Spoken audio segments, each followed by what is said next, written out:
नमस्कार दोस्तों, स्वागत है आपका आज के मुख्य समाचार में, जिसमें सबसे पहले बड़ी खबर में जिक्र बिहार के विधानसभा चुनाव का, जहां पर नीतीश कुमार के हेलीकॉप्टर की लैंडिंग के दौरान उड़ गया पंडाल और मच गई भगदड़। इसी के साथ दूसरी बड़ी खबर में आपको बताएंगे कि जेएपी प्रमुख पप्पू यादव मधेपुरा से लड़ेंगे चुनाव। और तीसरी बड़ी खबर में जिक्र होगा कि बिहार चुनाव में कन्हैया ने कही ऐसी बात कि सबको याद आ गए लालू। आप भी जाने दिलचस्प कहानी। तो दोस्तों, हर एक खबर की गहराई में आपको ले जाएंगे, लेकिन उससे पहले अगर आपको भी ऐसा लगता है कि बिहार के विधानसभा चुनाव के बाद बिहार में आरजेडी और कांग्रेस महागठबंधन की सरकार बननी तय है, तो आप अभी इस वीडियो को लाइक कीजिए और इस लाल बटन को दबा के इस चैनल को फ्री में सब्सक्राइब करके घंटी बजाइए और कमेंट में लिखिए जय हिंद। दोस्तों, रुक करते हैं तमाम बड़ी खबरों की तरफ। नीतीश के हेलीकॉप्टर की लैंडिंग के दौरान उड़ गया पंडाल, मची भगदड़। जी हां दोस्तों, मुंगेर जिले में जेडीयू प्रत्याशी के समर्थन में जनसभा करने पहुंचे सीएम नीतीश कुमार के हेलीकॉप्टर की लैंडिंग के दौरान अचानक अफरा तफरी मच गई। दरअसल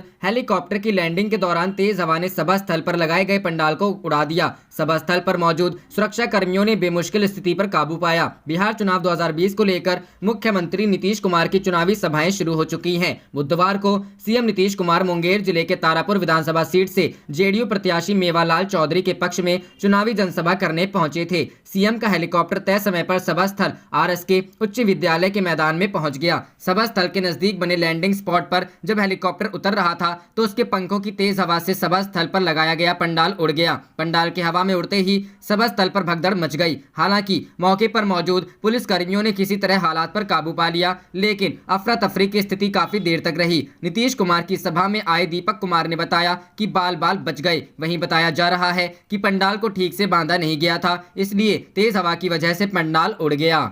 रुख करते हैं अगली खबर की तरफ। मधेपुरा से चुनाव लड़ेंगे जाप प्रमुख पप्पू यादव। जी हां दोस्तों, बिहार विधानसभा चुनाव में प्रगतिशील लोकतांत्रिक गठबंधन के मुख्यमंत्री के उम्मीदवार जन अधिकार पार्टी के प्रमुख और पूर्व सांसद राजेश रंजन उर्फ पप्पू यादव होंगे। पप्पू यादव मधेपुरा से चुनाव लड़ेंगे। पीडीए के संयुक्त संवाददाता सम्मेलन में बुधवार को इसकी घोषणा की गई। संवाददाता सम्मेलन में social democratic party of India के राष्ट्रीय अध्यक्ष एम.के. फैजी, आजाद समाज पार्टी के अध्यक्ष चंद्रशेखर आजाद और अन्य घटक दलों के नेता शामिल थे।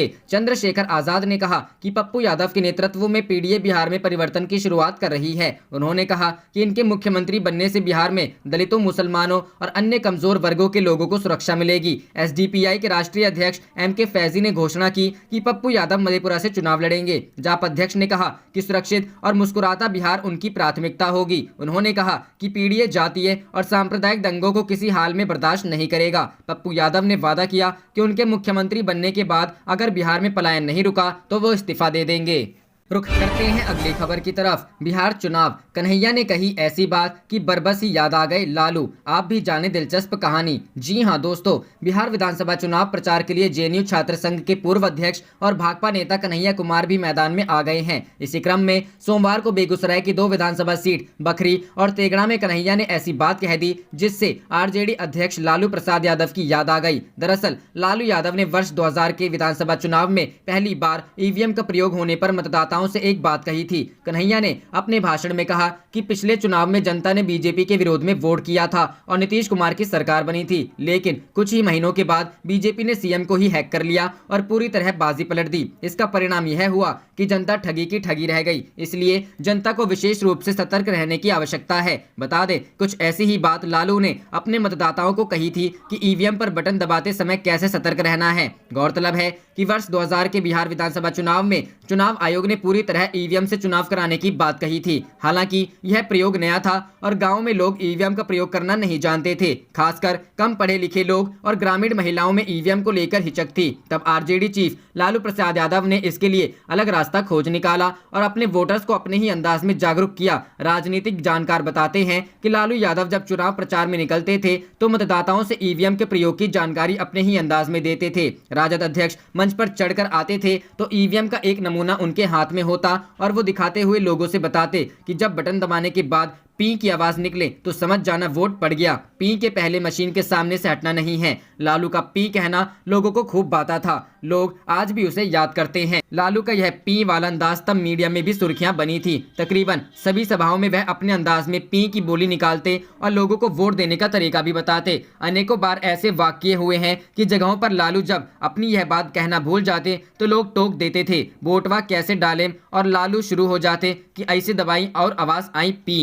रुख करते हैं अगली खबर की तरफ। बिहार इलेक्शन 2020 नामांकन के बाद तेजस्वी बोले सबको खल रही लालू जी की कमी, वे होते तो महंगाई नहीं बढ़ती। जी हां दोस्तों, राघोपुर सीट से नामांकन के बाद महागठबंधन के सीएम कैंडिडेट तेजस्वी यादव ने एक बार फिर नीतीश सरकार पर हमला बोला। अपने पिता और पूर्व मुख्यमंत्री लालू प्रसाद यादव को याद करते हुए उन्होंने कहा कि आज उनकी कमी सबको खल रही थी। बिहार के लोग याद कर रहे हैं कि लालू जी होते तो बिहार में महंगाई नहीं होती, उनके समय में कारखाने लगे, स्थायी नौकरियां मिली। अगर लालू जी बीजेपी से हाथ मिला लेते तो वो आज हिंदुस्तान के राजा हरिश्चंद्र होते तथा कथित चारा घोटाला 2 मिनट में भाईचारा घोटाला हो जाता अगर लालू जी का डीएनए बदल जाता। यह पहला मौका है जब लालू प्रसाद यादव बिहार चुनाव में प्रचार नहीं कर पा रहे हैं। चारा घोटाले के एक और मामले में जमानत मिल गई है, लेकिन दुमका कोषागार के एक मामले में फिलहाल उन्हें जमानत नहीं मिली है, इसलिए उन्हें रिहा होने के लिए अभी इंतजार करना होगा। इस मामले में सजा का 50% अगले महीने यानी 9 नवंबर को पूरा होगा, इसलिए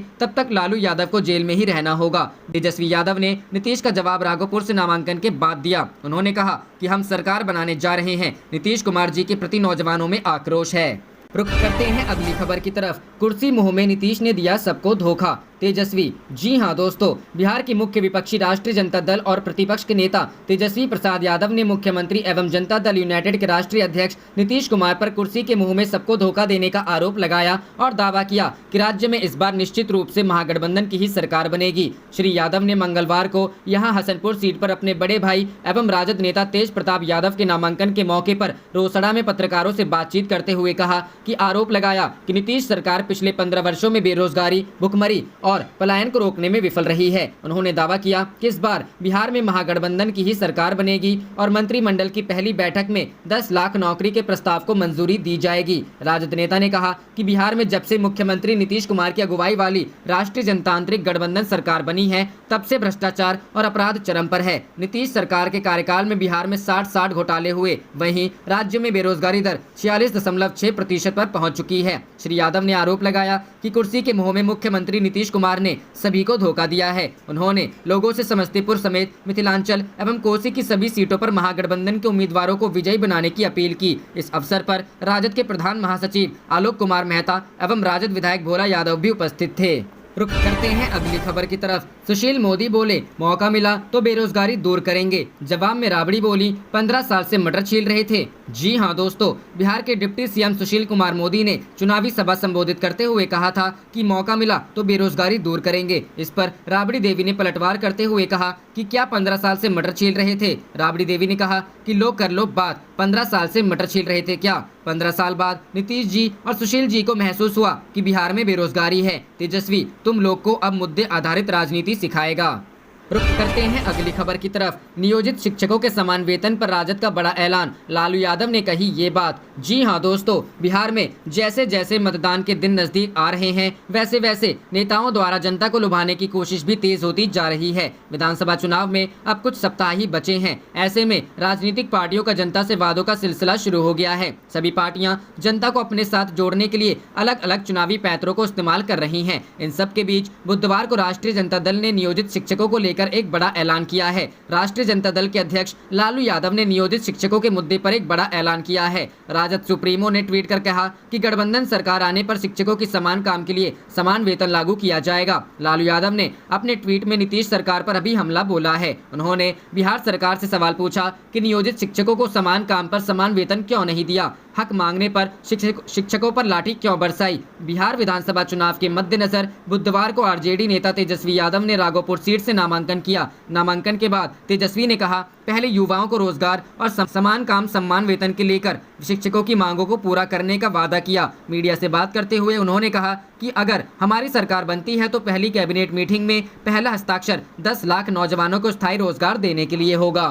रुख करते हैं अगली खबर की तरफ। कांग्रेस का बड़ा दांव, शरद यादव की बेटी सुभाषिनी और शत्रुघ्न सिन्हा के पुत्र लव लड़ेंगे चुनाव। जी हां दोस्तों, कांग्रेस दो बड़े नेताओं की अगली पीढ़ी को बिहार के सियासी समर में उतारने जा रही है। शरद यादव की बेटी सुभाषिनी और शत्रुघ्न सिन्हा के बेटे लव सिन्हा कांग्रेस के उम्मीदवार घोषित हो सकते हैं। चर्चा है कि लव सिन्हा के टिकट पर मुहर लग चुकी है। उन्हें पटना के बांकीपुर सीट से उतारने का फैसला हो चुका है। आज दिग्गज राजनेता शरद यादव की बेटी सुभाषिनी यादव ने कांग्रेस पार्टी की सदस्यता ग्रहण कर चुनावी मैदान में उतर चुकी हैं। सुभाषिनी बिहार के मधेपुरा जिले की बिहारीगंज सीट से कांग्रेस की उम्मीदवार हो सकती हैं। वहीं बॉलीवुड अभिनेता और पूर्व सांसद शत्रुघ्न सिन्हा के बेटे लव सिन्हा ने भी राजनीति में एंट्री कर ली है। दोनों वरिष्ठ नेताओं का नाम तो बड़ा है, लेकिन उनकी बच्चों की अपनी कोई पहचान नहीं है। सूत्रों के मुताबिक अपने बेटे को टिकट दिलाने के लिए पिछले दिनों में शत्रुघ्न सिन्हा ने कांग्रेस आलाकमान से सीधी बात की थी। इसके बाद लव सिन्हा का नाम टिकट चयन समिति की विशेष बैठक में जोड़ा गया। शत्रुघ्न सिन्हा कांग्रेस के चुनाव प्रबंधन समिति के सदस्य भी हैं। कांग्रेस की केंद्रीय चुनाव समिति की बैठक के बाद दोनों के नामों के साथ सभी कांग्रेस प्रत्याशियों की घोषणा हो जाएगी। आप देख रहे थे आपका अपना चैनल जय हिंद जय भारत।